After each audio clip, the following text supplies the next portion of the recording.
You know, I know 100 people are pulling at Governor Palin right now. I just happen to be one of them. Governor Palin, how are you, my friend? Hey, I'm doing great, Mark. More importantly, how are you?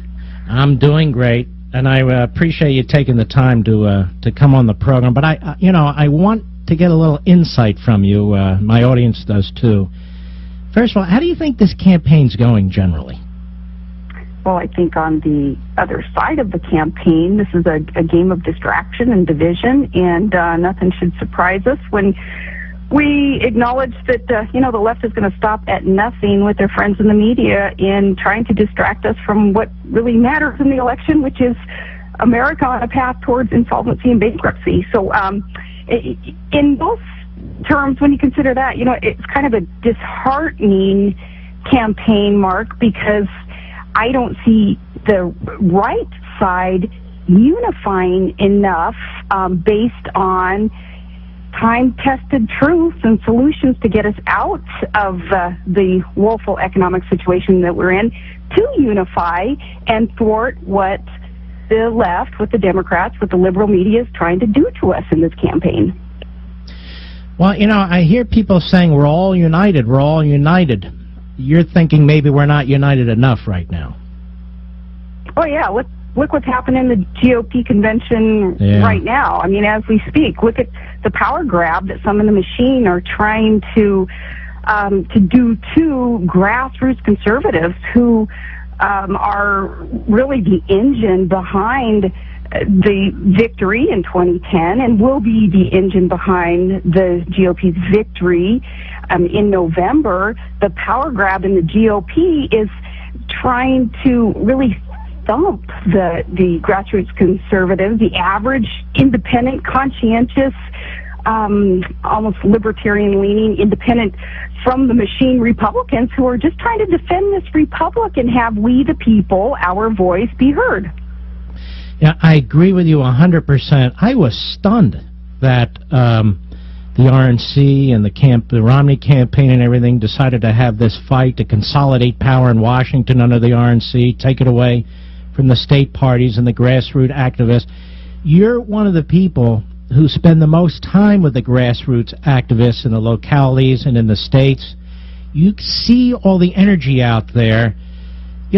My concern, I'm curious your opinion. My concern is when the RNC and the campaign pulls a boneheaded move like this, they have to be very careful because down the road they may not be able to count on conservatives.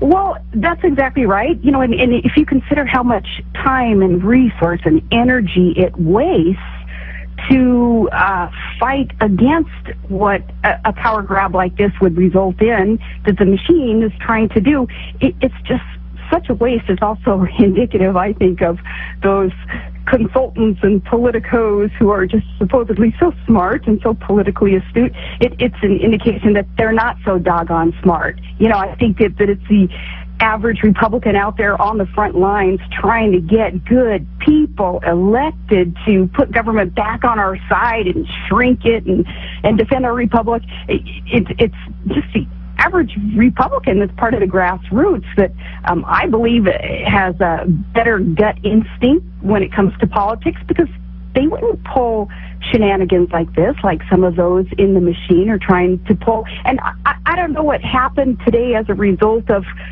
I don't know, all that inside baseball stuff, Mark, where their committees were voting on whether rule changes would take place and whether even the rule change that I know you covered so well on your show, especially yesterday, whether that's just a red herring for other kind of distracting rules that perhaps could be changed on us. So I don't know what the result was today, but, it's just disheartening to see that there would be an attempt to shoot and kind of just, this action that is resulting in a blow to the grassroots on the front lines, doing the unglamorous hard work needed to get the big dogs elected people. Yeah. It's a blow to us. Well, what happened is a couple hours ago, the majority report was offered, and Boehner was there running the convention. You don't have to comment on it, I'm just telling you. And he asked if there were any objections A whole bunch of delegates objected, including right in front of his face. And he said, hearing none, the majority report's adopted. So the minority objections weren't even considered or laid on the table. And while the rules you talk about were apparently withdrawn, they had a new rule of sorts that they adopted, which gives the RNC the power between conventions to change rules with a supermajority vote. And you and I both know the president, if it's a Republican, he'll control the RNC, and if he wants to put the screws to the states and the grassroots, they're going to do that. I really object to this. Reagan would never have done anything like this. You know that. Well, he had that gut instinct to always just fundamentally be able to turn to we the people and what it would be that the average smart Republican, independent, libertarian, leaning outside the machine, grassroots patriot would desire, because it seemed that though he was there in Hollywood and he was such a star, he had such a connection to we the people, and he wouldn't pull such a thing. And you know, that's not to suggest that Romney himself is pulling such a thing, but some of the people who would be surrounding Romney evidently are pulling such a thing because they perhaps are too disconnected from we the people. Mm-hmm. These consultants, not all of them, but enough of them, these operatives who operate in the shadows and everything, they really are a detriment to our system, aren't they? They come between us and the people who are supposed to represent us, don't you think?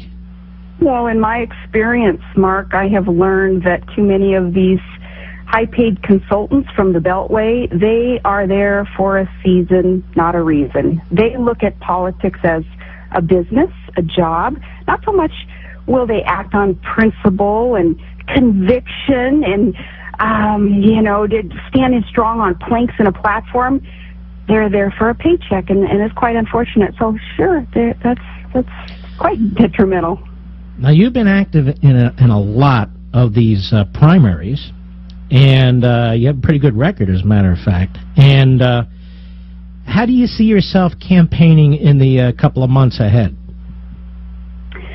Well, are you going to be backing Senate candidates and so forth? Yeah, absolutely. But first and foremost, just using discernment and knowing when to stay out and stay away from some of the campaigns and candidates. You know what I mean? You know, I do. You don't invite yourself to a party, and you don't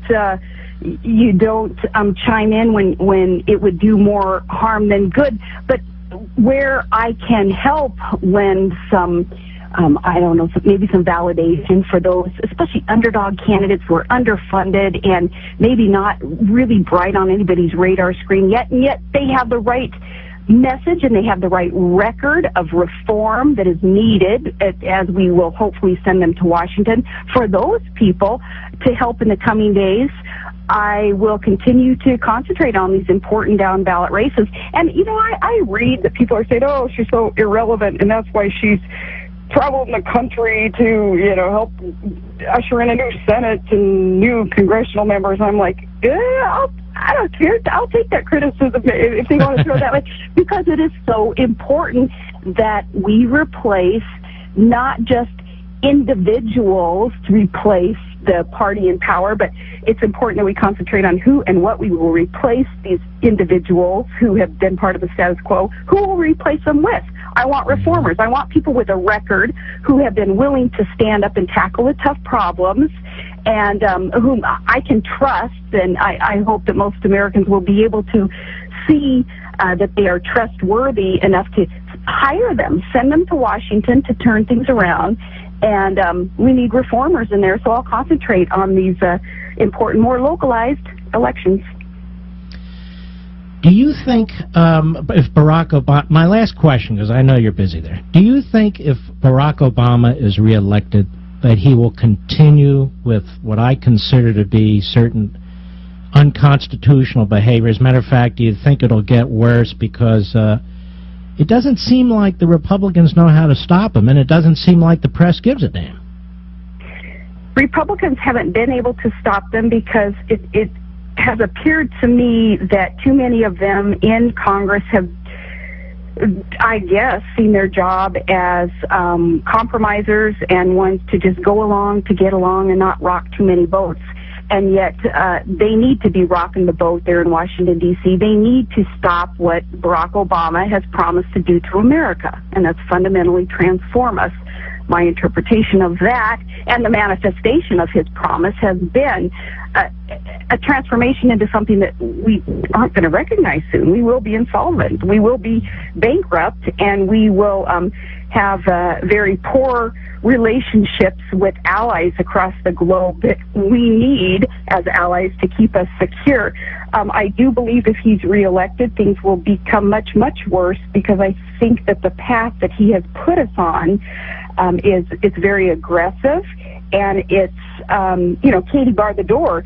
Who is stopping him? The media doesn't hold him accountable. There's been no accountability or punishment, if you will, for the things that he has done that have been, to me, unconstitutional, or at least leaning towards unconstitutionality. I think we're going to see more of that, and it's all the more reason that we elect a very strong and wise Congress to stop any and all actions that he would try to do to America if he were to be reelected, and to be elected, Mark, so that they can undo what he has done thus far. Well, look, first of all, I want you to know, and you know this, I'm a great fan of yours. I am a great fan of your family for putting up with all the crap that they have to put up with. That's number one. Number two, I also happen to know that virtually every candidate running in the primaries wanted your support. I know that because for some reason many of them contacted me and said, how do we get to Sarah Palin? So I wanted to point that out. And number three, please keep up the good fight, I know you will, with the grassroots and so forth, because I honestly believe, but for the Tea Party and constitutional conservatives, we're not going to save the country. We're just not. And you're one of the great leaders of that movement, and I just want to thank you for millions and millions of my fans and audience out there. Well, thank you. I tell you, your listeners are just great people, great Americans, and it bodes well for you and the message, the education that you provide. I certainly enjoy listening to you. And, yeah, remember what Reagan reminded us, to stiffen our spine, and then we look left and right, and we see that other spines around us then will be stiffened. So that's what I try to remind people when I talk about the unity that is needed in order to defend our republic and save this country, Mark. Stiffen our spine individually, and others around us will do the same, and then it'll be the unity that we need. All right. Well, God bless you and your family, and thanks for coming on. I really appreciate it. Thank you so much. I talk to you soon, I hope.